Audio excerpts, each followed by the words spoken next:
வணக்கம். இது மீரா தமிழின் இரவு நேர பிரதான செய்திகள். முதலில் தலைப்புச் செய்திகள். அரசு அதிகாரிகளுக்கு ஜனாதிபதியின் அதிரடி அறிவிப்பு. முன்னாள் எம்பிக்களின் சொத்துக்கள் குறிவைக்கப்படுகின்றன. வெளிநாடுகளில் கோடிக்கணக்கில் பணம் வைப்பு. சிக்கப்போகும் முக்கிய புள்ளிகள். பிரபல அரசியல்வாதிகள் போட்டியிடாத முதலாவது தேர்தல்.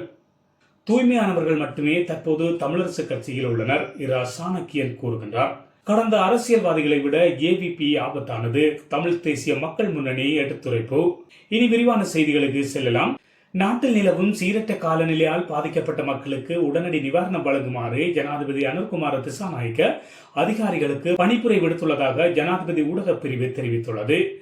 இதன்படி பாதிக்கப்பட்ட மக்களுக்கான நிவாரணப் பணிகளுக்காக 50 மில்லியன் ரூபாவை ஒதுக்குமாறு நிதியமைச்சுக்கு பணிப்புரை விடுத்த ஜனாதிபதி உரிய நிவாரணங்களை முறையாக மக்களுக்கு வழங்குவதற்கு நன்கு ஒருங்கிணைந்து செயற்படுமாறும் அரசு அதிகாரிகளுக்கு மேலும் அறிவித்துள்ளார். இதேவேளை சீரற்ற காலநிலை காரணமாக வெள்ளம் மற்றும் மண்சரிவினால் பாதிக்கப்பட்ட மாவட்டங்களில் உள்ள மக்களின் பாதுகாப்பு தொடர்பில் விசேட கவனம் செலுத்துவதை உறுதிப்படுத்துமாறும் நிவாரணப் பணிகளை வினைத்திறமாக மேற்கொள்வதற்கு தேவையான ஒத்துழைப்பை வழங்குமாறும் ஜனாதிபதி பாதுகாப்பு அமைச்சின் செயலாளருக்கு பணிப்புரை விடுத்துள்ளார். பாதிக்கப்பட்ட அனைத்து பிரஜைகளுக்கும் தேவையான உதவிகளை வழங்குவதற்கு அரசாங்கம் நடவடிக்கை எடுக்கும் என்றும் பாதிக்கப்பட்ட பிரதேசங்களில் உள்ள உள்ளூராட்சி மன்ற அதிகாரிகள் மக்களுக்கு தேவையான உதவிகள் கிடைப்பதை உறுதி செய்ய வேண்டும் என்றும் ஜனாதிபதி வலியுறுத்தியுள்ளார். மக்களுக்கான பாதுகாப்பு பணிகள் பூர்த்தியாகும் வரை பொதுமக்களை அவதானமாக செயற்பட வேண்டும் என்றும் ஜனாதிபதி கேட்டுக் கொண்டுள்ளார். முன்னாள் நாடாளுமன்ற உறுப்பினர்கள் அனைவரும் மீண்டும் தமது சொத்துக்கள் குறித்த கணக்குகளை சமர்ப்பிக்குமாறு லஞ்ச ஊழல் விசாரணை குழு அறிவித்துள்ளது. நாடாளுமன்றம் கலைக்கப்பட்டதன் பின்னர் 2 வாரங்களுக்குள் அனைத்து நாடாளுமன்ற உறுப்பினர்களும் சொத்து பிரகடனங்களை மீள சமர்ப்பிக்க வேண்டும் என்று புதிய ஊழல் எதிர்ப்பு சட்டத்தின் மூலம் தெளிவாக கூறப்பட்டுள்ளதாக ஆணைக்குழுவின் பேச்சாளர் ஒருவர் தெரிவித்துள்ளார். முன்னாள் நாடாளுமன்ற உறுப்பினர்கள் ஏற்கனவே சொத்து பொறுப்பு அறிக்கையை வழங்க தொடங்கியுள்ளனர். பொதுவாக நாடாளுமன்ற உறுப்பினர் பதவியில் இருக்கும் போது ஒவ்வொரு ஆண்டும் மார்ச் 31ஆம் தேதிக்கு முன்னதாக சபாநாயகரிடம் தனது சொத்துக்கள் மற்றும் கடன்கள் குறித்த அறிக்கையை சமர்ப்பிக்க வேண்டும். இதன் அடிப்படையில் அனைத்து நாடாளுமன்ற உறுப்பினர்களும் திட்டமிட்டபடி இந்த ஆண்டுக்கான சொத்து மற்றும் பொறுப்பு அறிக்கையை சமர்ப்பித்துள்ளதாகவும் தெரிவிக்கப்பட்டுள்ளது. அதோடு கடந்த அரசாங்கத்தில் அமைச்சு பொறுப்புகளை வகித்து அரசாங்க வீடுகளில் வசித்த 31 அரசியல்வாதிகளில் 11 பேர் மாத்திரமே குறித்த வீடுகளை காலி செய்துள்ளதாகவும் பொது நிர்வாக அமைச்சு தெரிவித்துள்ளது. மேலும் கடந்த அரசாங்கங்கள் அமைச்சர்களின் பாவனைக்காக கொழும்பு நகரில் புதிய வீடுகள் ஒதுக்கியிருந்த நிலையில் புதிய அரசாங்கத்தின் கொள்கையின் அடிப்படையில் புதிய நடவடிக்கை ஏதாவது எடுக்கப்படலாம் என்று எதிர்பார்க்கப்படுகின்றமை குறிப்பிடத்தக்கது. கடந்த காலங்களில் கோடிக்கணக்கில் வெளிநாடுகளில் உள்ள வங்கிகள் மற்றும் நிதி நிறுவனங்களில் பணத்தை வைப்பிலிட்ட 13 அரசியல்வாதிகள் மற்றும் அரசு அதிகாரிகள் தொடர்பில் விசாரணைகள் ஆரம்பமாகியுள்ளதாக தகவல்கள் தெரிவிக்கின்றன. இது தொடர்பில் அரசாங்கத்தின் புலனாய்வு அமைப்புகள் விசாரணையை தொடங்கியுள்ளன. குறித்த நிதி நிறுவனங்களிடமிருந்து பண வைப்பு தொடர்பான தகவல் அறிக்கைகளை பெறுவதுதான் தமது முதல் நடவடிக்கை என்று உளவுத்துறை வட்டார தகவல்கள் தெரிவித்துள்ளதாக கொழும்பு ஊடகம் ஒன்று தெரிவித்துள்ளது. வெளிநாடுகளில் பணத்தை வைப்பிலிடும் முறைமைகள் குறித்து தற்போது சிறப்பு விசாரணைகள் நடத்தப்பட்டு வருவதாகவும் புலனாய்வு அமைப்புகள் கூறுகின்றன. இது மிகவும் கடினமான பணியாக இருந்தாலும் அதற்காக உன்னிப்பாக செயற்படுவதாக கூறும் அந்த வட்டாரங்கள் இது பற்றிய தகவல் யாருக்கேனும் தெரிந்தால் சமர்ப்பிக்கலாம் என்றும் தெரிவித்துள்ளது. கடந்த ஜனாதிபதி தேர்தலின் போது வெளிநாடுகளில் மறைத்து வைக்கப்பட்டுள்ள பணத்தை இலங்கைக்கு கொண்டுவர அரசியல்வாதிகள் உட்பட பல்வேறு நபர்கள் செயற்படுவதாக சில மேடைகளில் அடிக்கடி பிரச்சாரம் செய்யப்பட்டு வந்தமை குறிப்பிடத்தக்கது எனவும் குறித்த ஊடகம் மேலும் தெரிவித்துள்ளது.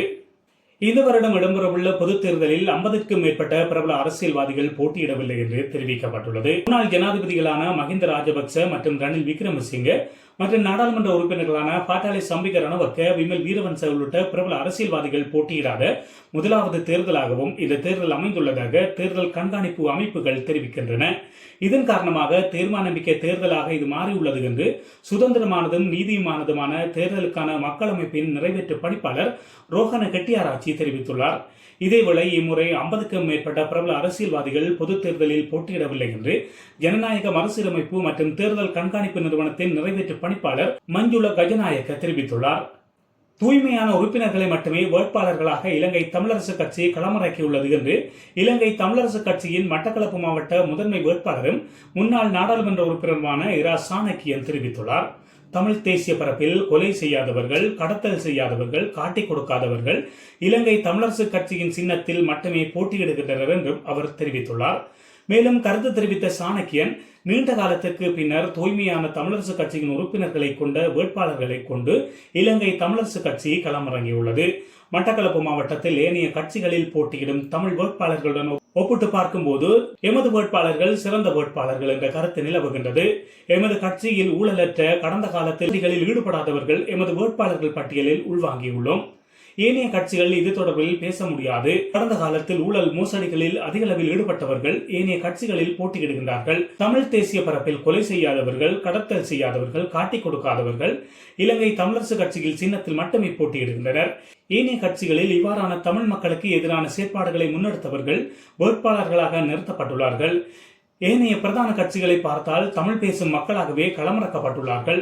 ஐக்கிய மக்கள் சக்தி, தேசிய மக்கள் சக்தி இரண்டிலும் இரு இனங்களையும் சேர்ந்தவர்கள் போட்டியிடுகின்றார்கள். முன்னாள் ராஜாங்க அமைச்சர் ஒருவரின் வேட்பு மனு நிராகரிக்கப்பட்டிருந்தது. கடந்த காலத்தில் எமது கட்சியின் வேட்பாளர் தெரிவின் போது சில விமர்சனங்கள் இருந்தது. ஆனாலும் மட்டக்களப்பு மாவட்ட தமிழ் மக்களுக்கு தமிழரசு கட்சியை ஆதரிக்கக்கூடிய வகையில் வேட்பாளர்கள் தெரிவு செய்யப்பட்டுள்ளார்கள். கடந்த காலத்தில் போட்டியிட்ட இருவர் மட்டுமே இம்முறை போட்டியிடுகின்றோம். ஏனைய 6 வேட்பாளர்களும் புதிய முகங்களாக களமிறக்கப்பட்டுள்ளார்கள். கடந்த 4 வருட காலப்பகுதியில் மட்டக்களப்பு மாவட்டத்தில் 4 நாடாளுமன்ற உறுப்பினர்கள் தெரிவாகியிருந்தாலும் கூட இளஞ்சம், ஊழல் மோசடி, காணி அபகரிப்பிலேயே அவர்களின் காலங்களை கடத்தியுள்ளார்கள். இன்னும் ஒருவர் இதுதான் நான் இறுதி முறை என்று தேர்தலில் போட்டியிட்டு அவரது கூடுதலான காலத்தினை லண்டனில் கழித்துவிட்டு தேர்தலில் குதித்திருக்கின்றார். அந்த வகையில் மட்டக்களப்பு மாவட்ட மக்களுக்கு தெரியும், தமிழரசு கட்சி சார்பாக போட்டியிட்டு வெற்றி பெற்று நாடாளுமன்றம் சென்ற ஒரே ஒருவர் நான் தான். மட்டக்களப்பு மாவட்டத்தின் சகல பிரதேசங்களிலும் சகல வேலை திட்டங்களையும் முன்னெடுத்திருக்கின்றோம். மட்டக்களப்பு மாவட்டத்தின் அனைத்து பகுதிகளிலும் எமது வேலை திட்டங்களை முன்னெடுத்திருக்கின்றோம் என்று முன்னாள் நாடாளுமன்ற உறுப்பினர் சாணக்கியன் மேலும் தெரிவித்துள்ளார். கடந்த காலத்தில் இருந்த ஆட்சியாளர்களை விட ஏவிபி அரசாங்கம் மிகவும் மோசமானது என்று தமிழ் தேசிய மக்கள் முன்னணியின் ஊடக பேச்சாளர் கனகரத்னம் சுகாஸ் தெரிவித்துள்ளார். அராலி பகுதியில் வைத்து நேற்றைய தினம் ஊடகங்களுக்கு கருத்து தெரிவிக்கின்ற போது அவர் மேற்கண்டவாறு கூறியுள்ளார். இங்கு மேலும் கருத்து தெரிவித்த அவர், ஏவிபி மற்றும் என்பிபியுடைய வெளிவிவகார அமைச்சர் விஜித கேரத் தமிழ் மக்களுக்கு சார்பாக ஐநாவில் நிறைவேற்றப்பட்ட விசாரணைகளையோ, போர்க்குற்ற விசாரணைகளையோ அல்லது இனப்படுகொலை விசாரணைகளையோ நாங்கள் முன்னெடுக்க மாட்டோம் என்று கூறியுள்ளார். இது ஆச்சரியமான ஒரு விடயம் அல்ல. ஆனால் ஏவிபிக்கும் என்பிபிக்கும் பின்னால் செல்லுகின்ற தமிழர்கள் ஒரு கணம் சிந்திக்க வேண்டும். ஏவிபியினுடைய கடந்த கால செயற்பாடுகளை எமது மக்கள் மிக தெளிவாக உணர வேண்டும். இல்லாவிட்டால் பானையில் இருந்து அடுப்புக்குள் விழுந்த கதையாக தமிழர்களுடைய எதிர்காலம் சூனியமாகிவிடும். சந்திரிகாவின் ஆட்சியிலேயே சந்திரிகாவினுடைய பங்காளிகளாக இருந்து தமிழர்களை அழித்தொழிப்பதற்கு துணை நின்ற கட்சிதான் ஏவிபி. யுத்தத்தினுடைய இறுதி கட்டத்திலேயே முள்ளிவாய்க்காலில் நிலப்பரப்பு நிறைந்த சிறிய பகுதிக்குள் 4 லட்சத்துக்கும் அதிகமான தமிழ் மக்கள் சுருங்கி இருந்த வேளை கனரக ஆயுதங்களை பாவித்து தாக்குதல் நடத்த வேண்டாம் என்று மகிந்தவின் அரசுக்கு அழுத்தத்தை வழங்கியது. இந்த சந்தர்ப்பத்தில் அந்த குறுகிய நிலப்பரப்புக்குள் கனரக ஆயுதங்களை பயன்படுத்தி தாக்குதல் நடத்த வேண்டும் என்று மகிந்த அரசாங்கத்திற்கு அழுத்தம் கொடுத்து ஆயிரக்கணக்கானவர்களை திரட்டி கொழும்பில் போராட்டம் செய்தது இந்த ஏவிபி. இந்த ஏவிபியின் அழுத்தத்தினால் மகிந்த அரசாங்கம் மிக கனரகமான ஆயுதங்களை பயன்படுத்தி தமிழர்களை நசித்து அழித்தொழித்து இனப்படுகொலையை முன்னெடுத்தமை வரலாறாக இருக்கின்றது. அதைவிட தமிழர்களுடைய தாயகம் எனப்படுகின்ற இணைந்த வடக்கு கிழக்கினை பிரிப்பதற்கு நீதிமன்றத்தில் வழக்கு தாக்கல் செய்து பிரித்த ஒரு கட்சி தான் ஏவிபி. தமிழர்கள் தமது இனப்பிரச்சனைக்கு தீர்வாக ஒற்றை ஆட்சியையோ அல்லது மாகாண சபை முறைமையோ ஏற்றுக்கொள்ளவில்லை. அவர்கள் நிராகரித்துள்ளார்கள். ஆனால் ஏவிபி ஆனது தமிழர்களால் நிராகரிக்கப்பட்ட மாகாண சபை முறைமைகள் கூட இலங்கையில் இருக்கக்கூடாது என்று சொல்லுகின்றது. ஒற்றை ஆட்சி என்ற பெயரில் யாப்பு இருக்கக்கூடாதாம். ஏனென்றால் ஒற்றை ஆட்சி என்ற பெயரில் இருந்தால் பிரித்தானியாவில் இருப்பது போல் ஒற்றை ஆட்சிக்குள் தமிழர்களுக்கு அதிகாரங்கள் கொடுக்கப்பட்டுவிடக்கூடிய அபாயம் இருப்பதாக ஏவிபி கூறுகின்றது. ஆகையால் கடந்த காலத்தில் இருந்த ஆட்சியாளர்களை விட ஏவிபி எவ்வளவு பயங்கரமானவர்கள் என்பதை சிந்தித்து பார்க்க வேண்டும். உண்மையை சொல்லப்போனால் ஏவிபி என்பிபி அரசாங்கத்திற்கும் கடந்த காலத்தில் இருந்த ஆட்சியாளர்களுக்கும் இடையில் எந்த ஒரு வேறுபாடும் கிடையாது. அவர்கள் கொழுக்கட்டை என்றால் இவர்கள் மோதகம். ஆகையால் எமது மக்கள் சிந்தித்து வாக்களிக்க வேண்டும் என்றும் அவர் மேலும் தெரிவித்துள்ளார். இத்துடன் இன்றைய நாளுக்கான எமது இரவு செய்திகள் நிறைவடைந்தன. தொடர்ந்தும் எமது செய்தி சேவையோடு புதிய பார்வையாளர்கள் சப்ஸ்கிரைப் செய்து இணைந்திருங்கள். வணக்கம். இதுபோன்ற செய்திகளை உடனுக்குடன் தெரிந்து கொள்ள மீரா தமிழ் சேனலை சப்ஸ்கிரைப் செய்து இணைந்திருங்கள்.